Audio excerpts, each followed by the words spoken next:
Hello student, I am Adil sir once again. और जो है आई होप कि आप सब बहुत अच्छे होंगे और मन लगा के पढ़ाई भी कर रहे होंगे। जैसा कि आप लोग का कमेंट आ रहा है और बहुत सारे बच्चे पूछ भी रहे हैं सवाल और बाकी चीजें, तो इससे ये पता चलता है कि आप सब पढ़ रहे हैं।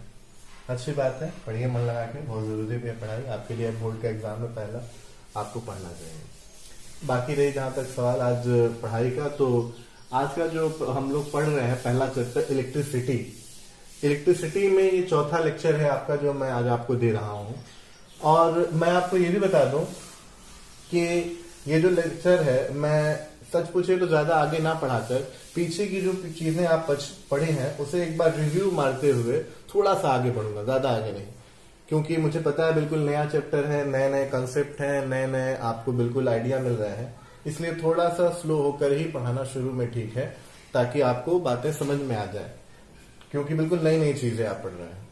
और आपका जो चैप्टर है उसका नाम है इलेक्ट्रिसिटी, ठीक है। तो मैं आपको रिवीजन के साथ साथ बताता चलता हूं बहुत आराम से।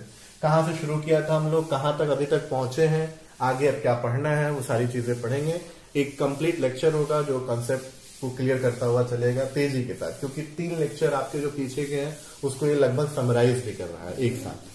तो सुनिएगा, सबसे पहली बात कि इस चैप्टर का नाम है इलेक्ट्रिसिटी। इलेक्ट्रिसिटी का मतलब हमने आपको पहले ही बताया था, इलेक्ट्रिसिटी का मतलब फ्लो ऑफ चार्ज। कि जब चार्ज कहीं बहेगा तो हम कहते हैं इलेक्ट्रिसिटी फ्लो कर रही है। अब सवाल ये उठता है कि फ्लो ऑफ चार्ज को इलेक्ट्रिसिटी कहते हैं, तो चार्ज है क्या? ये चार्ज जो नाम है ये है किस बला का कि चार्ज बहेगा तो आपको इलेक्ट्रिसिटी मिलेगी? तो चार्ज को तो मालूम होना करना चाहिए। तो हमने आपको इसीलिए बताया कि किसी भी मटेरियल का जो सबसे छोटा एलिमेंट होता है वो क्या होता है?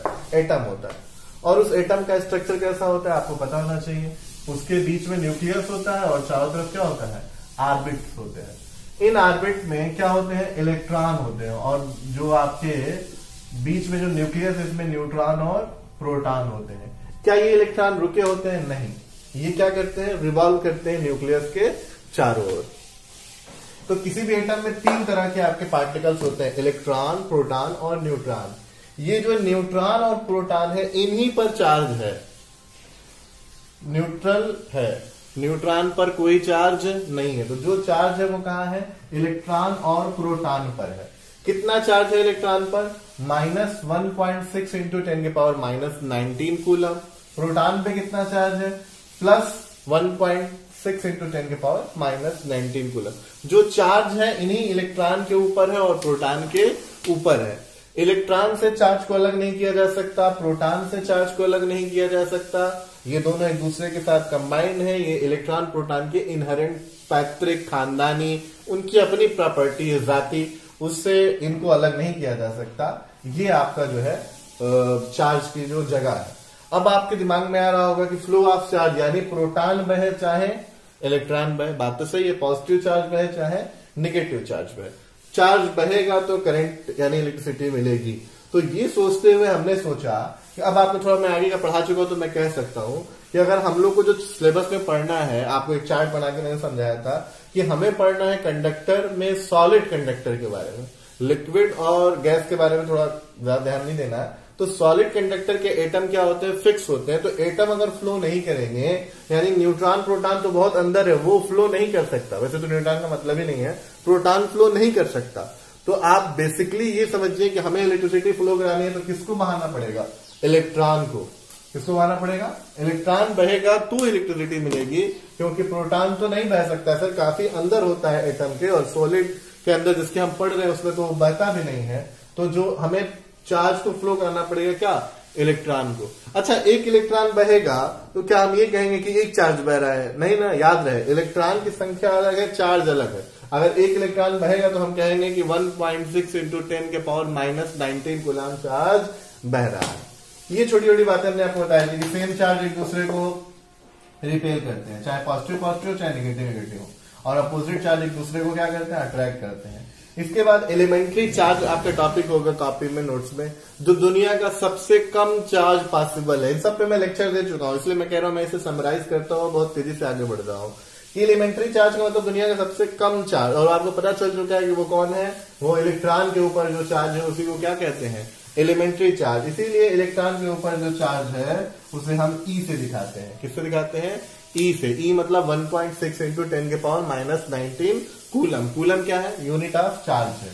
ठीक है, साइंटिस्ट के नाम पे रखा गया, साइंटिस्ट से कूलम। अब ये जो इलेक्ट्रॉन पे चार्ज है, जिसे हम एलिमेंट्री चार्ज, दुनिया का सबसे कम चार्ज पॉसिबल चार्ज कहते हैं, जो भी चार्जेस मिलेंगे उसी क्या मिलेंगे? मल्टीपल मिलेंगे। तो जो प्रॉपर्टी हमने पढ़ी बेसिक, उसमें था क्वांटाइजेशन। क्या था? क्वांटाइजेशन, जिसमें पहला ही प्रॉपर्टी था जिसे मैं आपको बता रहा हूं अभी, कि जो इलेक्ट्रॉन पे चार्ज है वो मिनिमम चार्ज है, और दूसरा चार्ज चाहिए तो उसका डबल, और चाहिए तो उसका ट्रिपल, यानी बीच की वैल्यू पॉसिबल नहीं है। यानी जो भी चार्ज मिलेगा वो integral multiple of elementary charge मिलेगा, और इसलिए इस प्रॉपर्टी को कहते हैं फिजिक्स की लैंग्वेज में क्वांटाइजेशन ऑफ चार्ज। क्या कहते हैं? Quantization of charge. यानी चार्ज एक ऐसी क्वांटिटी है जिसकी हर वैल्यू पॉसिबल नहीं है, वो जो इलेक्ट्रॉन पे है चार्ज, उसी का मल्टीपल पॉसिबल है दुनिया में चार्ज मिलना। इसे हम क्वांटाइजेशन ऑफ चार्ज के नाम से जानते हैं। उसके बाद आपका प्रॉपर्टी था एडिटिव नेचर। अब ये मैं बताने का क्या बताऊं, बता चुका हूं कई बार। एडिटिव, जोड़ घटाना। मैंने क्या कहा था जोड़ घटाने के बारे में कि सर आप एक काम करो, अगर आपको जोड़ना है तो चार्ज कैसी क्वांटिटी, एक याद रखो, चार्ज कैसी क्वांटिटी है? चार्ज स्केलर है। कौन सी क्वांटिटी है? स्केलर। यानी स्केलर क्वांटिटी को जोड़ने के लिए कोई वेक्टर अलजेब्रा नहीं लगता, ordinary algebra, simply plus minus देखकर आप क्या कर दीजिए? जोड़ दीजिए।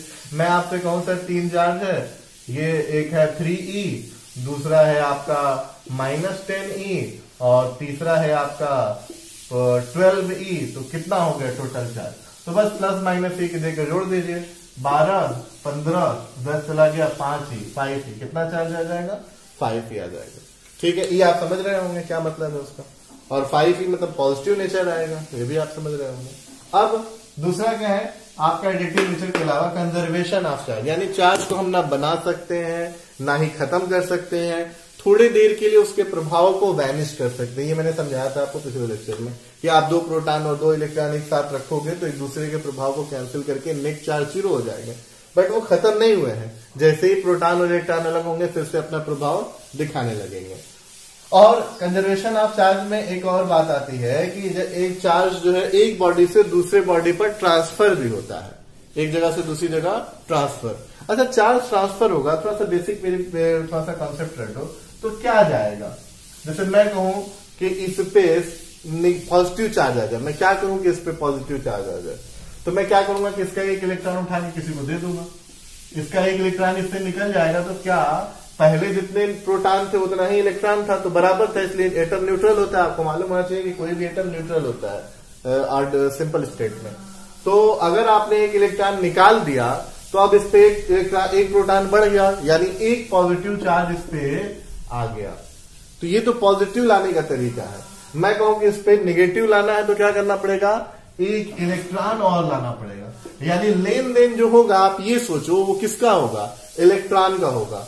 लेन देन प्रोटॉन का नहीं होता। लेन देन प्रोटॉन का कैसे होगा? प्रोटॉन तो एटम के अंदर न्यूक्लियस में है, वहां से प्रोटॉन को निकालना, उसका लेन देन करना, घटाना बढ़ाना इम्पॉसिबल हो जाता है, और उसे मूव कराना ये भी इम्पॉसिबल है। इसलिए जो भी आपको सॉलिड के अंदर करंट मिलेगी वो इन इलेक्ट्रॉनों की वजह से मिलेगी, जिसे आगे चल के हम नाम दे देते हैं फ्री इलेक्ट्रॉन। प्रोटॉन की वजह से नहीं मिलेगी। और जो भी इलेक्ट्रॉन पे पॉजिटिव नेगेटिव चार्ज आते हैं वो इलेक्ट्रॉनों के आने और जाने से आते हैं, ना कि प्रोटॉनों के ट्रांसफर से इलेक्ट्रॉनों का होता है। अच्छा, एक बच्चे ने हमसे कहा था कि सर आपने जो है बेसिक प्रॉपर्टी जो नोट्स भेजी है उसमें 4 है और आपने लिखवाया 3 ही है, बढ़ाया 3 ही है। अरे भाई, कुछ चीजें मैं छोड़ भी देता हूँ, बहुत कॉमन सी चीज, ऐसी बात नहीं है, 4 भी आप कह सकते हो। चौथा एक आपका था इलेक्ट्रोस्टैटिक फोर्स, कि जहां चार्ज होगा वो अपने आसपास एक इलेक्ट्रोस्टैटिक फोर्स जनरेट करता है, जो कि ग्रेविटेशनल फोर्स से बहुत ही स्ट्रांग होता है, बहुत ज्यादा स्ट्रांग होता है, बहुत बहुत बहुत ज्यादा स्ट्रांग। आपको बता दूं, ठीक है, क्या है इसका मतलब चौथे वाले का? तो ऐसा नहीं है कि चौथा कोई प्रॉपर्टी नहीं है, चौथा भी एक प्रॉपर्टी है। और वो क्या है कि जहां भी चार्ज हो, जैसे मैं कहूँ ये चार्ज है, कुछ चार्ज है यहाँ पे, मान लीजिए 10e चार्ज है, तो अब ये चार्ज अपने आसपास एक फील्ड जनरेट करेगा, ठीक है, जिसे हम इलेक्ट्रिक फील्ड कहते हैं। आगे चल के आपको बताया तो था इलेक्ट्रिक फील्ड। और इसके अंदर कोई दूसरा चार्ज रखोगे तो उस पर क्या करेगा? ये फोर्स लगाएगा। अब अट्रैक्शन लगाएगा, रिपल्सन लगाएगा, ये तो डिपेंड करता है नेचर पे कि अगर ये पॉजिटिव रखे हो और ये भी पॉजिटिव है तो रिपेल करेगा, अगर ये पॉजिटिव है और निगेटिव रखोगे तो क्या करेगा? अट्रैक्ट करेगा। तो जो चार्जेस में फोर्स आते हैं उसे हम नाम देते हैं इलेक्ट्रोस्टैटिक फोर्स। ये चौथी प्रॉपर्टी है। आई होप तनु समझ गई होगी तुम, ठीक है ना। तुमने ये क्वेश्चन शायद किया था, तो कोई बात नहीं, आप बिल्कुल पूछ सकते हैं। जो भी आपको डाउट हुआ करे आप बिल्कुल पूछा करें, अच्छी बात है। आगे चलिए, तो ये आपकी जो है आपका कुछ पढ़ाया गया जो आपका लेक्चर था पीछे का। तो चौथा प्रॉपर्टी भी आपको मैंने लगभग बताई दिया। इसके बाद क्या था, बहुत ही इंपॉर्टेंट प्रॉपर्टी 2-3 बताई थी। इलेक्ट्रिक फील्ड, किसी चार्ज के आसपास क्या होता है, एक उसका फील्ड होता है। फील्ड से मतलब एरिया भाई साहब, एरिया जहां तक उसका प्रभाव काम करे, जहां तक उसका इफेक्ट काम करे। जैसे मैं कह रहा हूं कि एक चार्ज पॉजिटिव दूसरे पॉजिटिव चार्ज को खींच सकता है, या एक निगेटिव चार्ज को खींच सकता है, तो क्या करोड़ों दूरी पर रखते हैं तो खींच देगा क्या? अरे एक लिमिट होगी ना जहां तक काम करता है। तो जहां तक काम करता है उसी को हम क्या कहते हैं, उसका इलेक्ट्रिक फील्ड कहते हैं। एक चार्ज हो गया और ये उसका मान लीजिए इलेक्ट्रिक फील्ड हो गया। अच्छा, एक सबसे इंपॉर्टेंट बात जो आपका टॉप जो है टेक्निकल, एक आपका डेफिनेशन है, बड़ा टेक्निकल डेफिनेशन है इलेक्ट्रिक पोटेंशियल।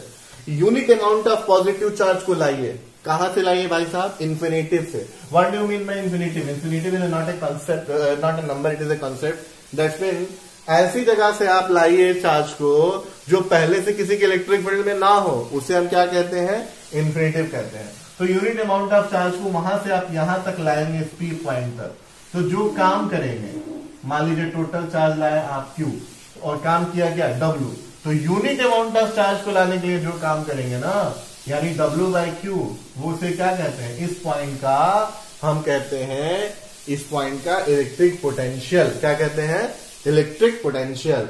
और सबसे मजेदार बात जो बात बताई थी आपको, इंपॉर्टेंट याद है, electric potential does not depends on the path, it depends only on the point. ठीक है, ये स्टेट फंक्शन होता है, मतलब आप चार्ज को कैसे ला रहे हैं इस बात पर डिपेंड नहीं करता है। आप चार्ज को घुमा फिरा कर लाए, आप चार्ज को ऐसे लेकर आए, आप चार्ज को वैसे लेकर आए, हर बार W/Q क्या होगा, एक ही नंबर आएगा और कांस्टेंट, वो उस पॉइंट का क्या कहलाएगा, इलेक्ट्रिक पोटेंशियल कहलाएगा। यूनिट क्या बताई थी इसकी, यूनिट 2 बताई होगी। एक तो बताया होगा जूल पर कूलम, क्योंकि जूल पर कूलम लिख सकते हो, वर्धन की यूनिट जूल होती है और चार्ज की कूलम होती है। या एक साइंटिस्ट नाम पे इन्हें क्या रख दिया गया, वोल्ट। क्या कहा जाता है, वोल्ट कहा जाता है। अच्छा, इलेक्ट्रिक पोटेंशियल और पोटेंशियल डिफरेंस में थोड़े से का ही अंतर है। इलेक्ट्रिक पोटेंशियल में चार्ज को यूनिट इन्फिनिटिव से लाना पड़ता है, यूनिट अमाउंट ऑफ चार्ज को, और पोटेंशियल डिफरेंस में क्या करना, मानना पड़ता है कि सर वो दोनों जो पॉइंट है वो एक चार्ज के फील्ड में ऑलरेडी होंगे, और एक पॉइंट से दूसरे पॉइंट तक अगर आप चार्ज Q ले जा रहे हो और W काम करना पड़ रहा है, तो AB के बीच का पोटेंशियल डिफरेंस, किसके बीच का, AB के बीच का पोटेंशियल डिफरेंस W/Q होगा। क्या होगा, W/Q। और इसे क्या कहा जाएगा, पोटेंशियल डिफरेंस, यानी दो पॉइंट के बीच का पोटेंशियल डिफरेंस अंतर। क्या मेरी बातें समझ में आई यहां तक आपको? ठीक है, आई होप सब समझ में आ रहा होगा, क्योंकि ये रिवीजन ही इस तरह से है आपका। अब जो मैंने आपको बड़ी इंटरेस्टिंग बातें बताई थी, वो बताई थी कि किसी भी इलेक्ट्रिक वायर, किसी भी वायर के अंदर, इलेक्ट्रिक क्या वायर के अंदर करंट कैसे बहती है। बड़ी इंटरेस्टिंग बात थी, बड़ी लंबी चौड़ी लेक्चर थी, इसे मिटा दे रहा हूं, अगर लिखना होगा तो लिख चुके होगे, वैसे तो सारी चीजें आपकी लिखी हुई है कि आपको किसी भी कंडक्टर के अंदर करंट कैसे फ्लो होता है। क्या हमने बताया था, खूब बड़ा सा ये वायर का फिगर मैं बना दे रहा हूं, आपको इसमें क्या मानने हैं, खूब ढेर सारे एटम, करोड़ों अरबों लाखों अनगिनत एटम होते हैं। ठीक है, इन एटम्स के बाहरी ऑर्बिट में क्या, इन एटम्स के न्यूक्लियस में क्या होते हैं, न्यूट्रॉन प्रोटॉन, जिनका हमारे यहाँ कोई रोल नहीं है। ये क्या, इनका कोई रोल नहीं, ये करंट फ्लो करने में कोई रोल नहीं है। हाँ, बाहर क्या होते हैं, इलेक्ट्रॉन, और जो आउटर मोस्ट ऑर्बिट में इलेक्ट्रॉन होते हैं उन्हें क्या कहते हैं, outer most orbit. Outer most orbit के इलेक्ट्रॉनों को क्या कहते हैं, वैलेंस इलेक्ट्रॉन। क्या कहते हैं, वैलेंस इलेक्ट्रॉन। और जो ये वैलेंस इलेक्ट्रॉन होते हैं, क्या यही एटम को छोड़ के भाग जाते हैं? हाँ, ये छोड़ के भाग जाते हैं, आवारा हो जाते हैं, इधर उधर घूमने लगते हैं, जिगजैग मोशन करने लगते हैं, बेमतलब की जिंदगी हो जाती है इनकी। तो इन्हें क्या कहने लगते हैं हम लोग, फ्री इलेक्ट्रॉन। क्या कहते हैं, फ्री इलेक्ट्रॉन। अब जो ये वैलेंस इलेक्ट्रॉन छोड़ के भाग गए वो है इसी वायर में, ऐसा नहीं कि वायर को छोड़ के भाग गए, इसलिए वायर पहले भी न्यूट्रल था और अब भी क्या है, न्यूट्रल। लेकिन इलेक्ट्रिसिटी नहीं मिली सर, ये दौड़ रहे हैं, इलेक्ट्रॉन दौड़ रहा है मतलब चार्ज दौड़ रहा है भाई साहब, लेकिन आपको इलेक्ट्रिसिटी नहीं मिल रही है। क्यों? क्योंकि नेट चार्ज का जो फ्लो है वो क्या है? जीरो है। अरे कोई इधर भाग रहा, कोई इधर भाग रहा, कोई उधर भाग रहा, कोई इधर भाग रहा, तो कहां से करंट आएगा? इनकी डायरेक्शन एक हो जाती तो इलेक्ट्रिसिटी क्या होती? मिलती। लेकिन इनकी डायरेक्शन एक कैसे होगी? इनको एक मकसद दो। तो मकसद क्या दो? ये जो इलेक्ट्रॉन है जिन्हें फ्री इलेक्ट्रॉन कह रहे हैं, इन्हें क्या पसंद है? इनकी जो पसंद है वो क्या है? Positive plate. कैसी प्लेट? Positive plate. इनके लिए पॉजिटिव के आशिक होते हैं, ठीक है, ये पॉजिटिव को चाहते हैं। जहां पॉजिटिव प्लेट लगाओगे तो ये पॉजिटिव की तरफ क्या हो जाएंगे? अट्रैक्ट होकर दौड़ेंगे। लेकिन इधर से एक निगेटिव भी लगा दो, ये पॉजिटिव की तरफ तो जाए ही, साथ साथ ये रिपेल करे ताकि बड़े जल्दी से जाए। तो जो इलेक्ट्रॉन है उनको एक मकसद मिल गया कि उनको किधर भागना है? पॉजिटिव प्लेट की तरफ। अब अगर उन्हें पॉजिटिव प्लेट की तरफ भागना है तो जस्ट लाइक थिंग्स वो ऐसे भाग रहे, जस्ट लाइक दिस, ऐसे भागने लगे। क्या जो पॉजिटिव प्लेट तक वो पहुंचना चाह रहे हैं, जो उनकी मंजिल है, जो उनका सपना है, उनके बीच में अरोड़ा है? हाँ बिल्कुल अरोड़ा है। कौन है अरोड़ा? ये जो अरोड़ा है बड़ा बड़ा, ये जो आयंस हैं, आयन जो पहले एटम थे, इलेक्ट्रॉन के निकल जाने से वो आयंस हो गए। इनसे आपके जो ये इलेक्ट्रॉन है, फ्री इलेक्ट्रॉन, टकरा जाते हैं। अब ये टकराते तो अपनी एनर्जी क्या करते हैं? लूज कर देते हैं। तो ये बीच में बहुत बड़े क्या है? रोड़ा है, जिन्हें बाद में फिजिक्स की लैंग्वेज में क्या कहेंगे? रेजिस्टेंस कहते हैं। क्या कहेंगे? रेजिस्टेंस। तो अब इनसे टकराने से बड़ी दिक्कत होती है, लेकिन फिर भी टकरा के मुंडी तम, बुरा हाल हो गया। लेकिन फिर याद तो है कि जाना कहां पे है? पॉजिटिव प्लेट की तरफ। फिर पॉजिटिव प्लेट की तरफ आगे का पहुंचते हैं। लेकिन अगर ऐसा सिचुएशन बना भी देंगे तो आपको करंट मिलेगी नहीं। क्या मैंने ये समझाया था? क्योंकि करंट होती है कि चार्जेस फ्लो करते रहे। क्या कहें? करते रहे। अब इस तरफ कर देंगे तो होगा क्या? कि सारे निगेटिव चार्ज इधर आ जाएंगे। अब अगर सारे निगेटिव चार्ज इधर आ गए तो फ्लो कौन करेगा? तो जब कोई फ्लो करने वाला बचेगा नहीं तो करंट नहीं मिलेगी। तो जब करंट नहीं मिलेगी तो दिक्कत होगी। तो इसीलिए फिर क्या हमने बताया था आपको कि फाइनली आप ये कहिए कि इलेक्ट्रिसिटी बहने के लिए फ्लो ऑफ चार्ज तो है, लेकिन हम अगर करंट आपको बहाते रहना है तो चार्जेस का फ्लो आपको क्या करना रहेगा? जारी रखना पड़ेगा कि चार्जेस बहते रहें। और इसी के लिए आप क्या लगाते हैं? बोलिए, बैटरी। क्या लगाते हैं? बैटरी। बैटरी का हम लोग दो डंडा दिखाते हैं, एक बड़ा डंडा, एक छोटा डंडा। बैटरी का बड़ा डंडा कहते हैं हम लोग पॉजिटिव प्लेट, और छोटा डंडा क्या कहते हैं? Negative plate. अब सुनते रहिएगा मेरी बात ध्यान से। अब जो ये इलेक्ट्रॉन है, इनको ये पॉजिटिव प्लेट खींच रहा है, वो आएगा यहां तक। अब बैटरी के अंदर घुसने के बाद ये पॉजिटिव से निगेटिव जाते हैं। बैटरी के अंदर का आपको नहीं सीखना, बैटरी के अंदर कैसे फ्लो करता है वो छोड़ दीजिए। आप ये मानिए कि बैटरी के पॉजिटिव प्लेट तक पहुंचे और लात मार के बैटरी उन्होंने निगेटिव के आगे निकाल दिया। अब अगर उन्हें निगेटिव के बारे में बाहर निकाल दिया तो जब तक यहां तक घुसा तो अट्रैक्शन से घुस रहा था। उनकी चाहत थी कि हम पॉजिटिव प्लेट से जा मिले, तो इसलिए वो यहां तक आया। लेकिन जब इस बैटरी के अंदर घुस के बाहर निकला तो फिर ये निगेटिव प्लेट, और इस निगेटिव प्लेट ने इलेक्ट्रॉनों को क्या किया? रिपेल किया। तो फिर ये तेजी से भागे और फिर इनको इनकी मोहब्बत जो है इधर से बुला रही थी। ये पूरा लंबा रास्ता तय करके अपनी मोहब्बत के पास फिर पहुंचे, और इस दौरान इस वायर में लगातार चार्ज क्या करते रहेंगे? फ्लो करते रहेंगे। और कभी भी चार्ज कहीं भी ज्यादा इकट्ठा नहीं होगा। एक्यूमुलेशन कहते हैं, एक्यूमुलेट होना यानी इकट्ठा होना।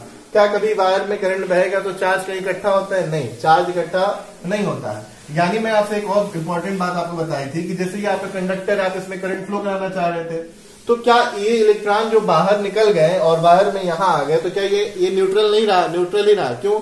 समझाया था कि जो लगाते हैं वो भी तो कंडक्टिंग वायर है, उसकी भी तो कहानी ऐसी ही है जो आप यहां बड़ा दिखा रहे हैं। तो जितने इलेक्ट्रॉन निकलते हैं कंडक्टर के शेप से उतने ही क्या हो जाते हैं? इंटर कर जाते हैं। जितना निकलेगा यहां से उतना ही क्या हो जाएगा? इंटर कर जाएगा। तो जो हर जगह इलेक्ट्रॉनों की वैल्यू है वो क्या रहेगी? लगभग बराबर रहेगी। यानी कहने का मतलब प्रोटॉन के बराबर रहेगी। यानी कि पूरा का पूरा वायर कैसा रहेगा? न्यूट्रल बाहर से। क्या ये फ्लो ऑफ चार्ज जारी रहेगा?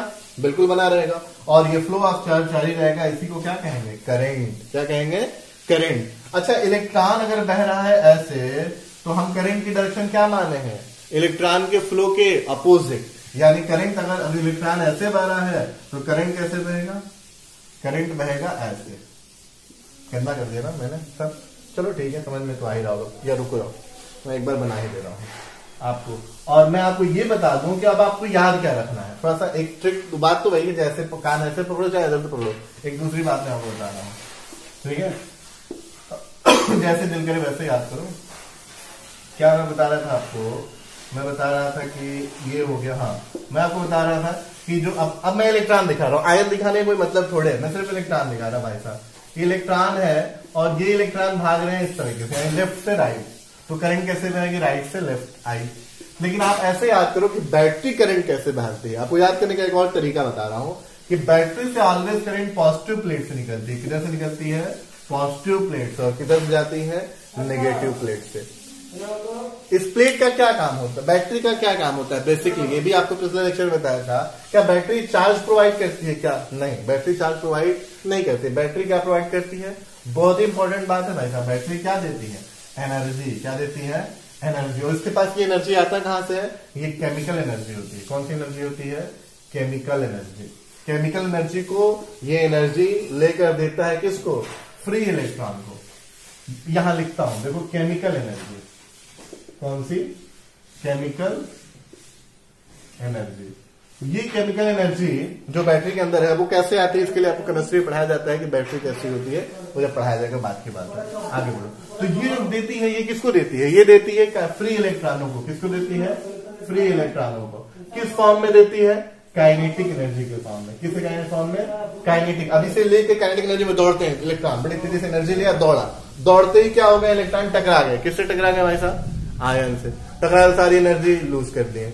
उसको किस फॉर्म में दिया, आयन को हीट के फॉर्म में। किस फॉर्म में, हीट के फॉर्म में। अब आयन हीट के फॉर्म में, इसलिए आयन गर्म होता है, हीट। अब तो उसकी एनर्जी खत्म हो गई इलेक्ट्रॉन की, वो दौड़ा बड़ी तेजी से अपनी मिलने के लिए पॉजिटिव प्लेट से, लेकिन सारी एनर्जी खत्म हो गई। लेकिन जैसे ही टकरा के सारी एनर्जी खत्म हुई, फिर बैटरी ने कहा रुको, मैं हूं ना, मैं हूं। फिर से बैटरी एनर्जी दी, और एनर्जी दिया, फिर तैयार हुआ, फिर दौड़ा, फिर दौड़ते एक एटम आया, फिर टकराया, फिर सारी एनर्जी लॉस कर दी। ऐसा करते करते करोड़ों टक्करों के बावजूद वो यहां पहुंचने में सफल हो जाता है। और फिर वो हर बार एनर्जी किससे लेता है, बैटरी से। लेकिन बैटरी के पास भाई किसी के पास खजाना खाली तो हो ही जाता है। केमिकल एनर्जी की एक लिमिट तो है, और कुछ दिन बाद वो एनर्जी क्या हो जाती है, खत्म हो जाती है। तो आप बैटरी निकाल के क्या करते हो, बदल देते हो। कुछ बैटरी चार्जेबल होती है, जैसे आपकी मोबाइल की बैटरी, आप उसे बदलते नहीं हो। ऐसा नहीं बैटरी चार्ज हो गई तो मोबाइल में नया बैटरी लगा देते हो, आप उसे क्या करते हो, चार्ज कर लेते हो।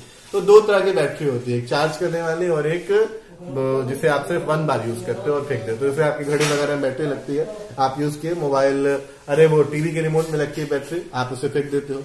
कभी कभी आप अक्कल लगाते हो, केमिकल एनर्जी को हीट वुड देके, थोड़ा थर्मल एनर्जी देके गर्म किया जा सकता है। तो रिमोट आप देखते हो नहीं चलती, बैटरी काम नहीं करता है, तो लोग पटक देते हैं। अरे रिमोट क्यों पटक रहे हो, रिमोट तो खराब हो जाएगा पागल, रिमोट क्यों पटक रहा है तुझे एनर्जी देनी है, बैटरी की रिमोट निकाल, क्या कर, बैटरी को उसको हीट दे, उसको ऐसे रगड़ दे, फिर लगा दे।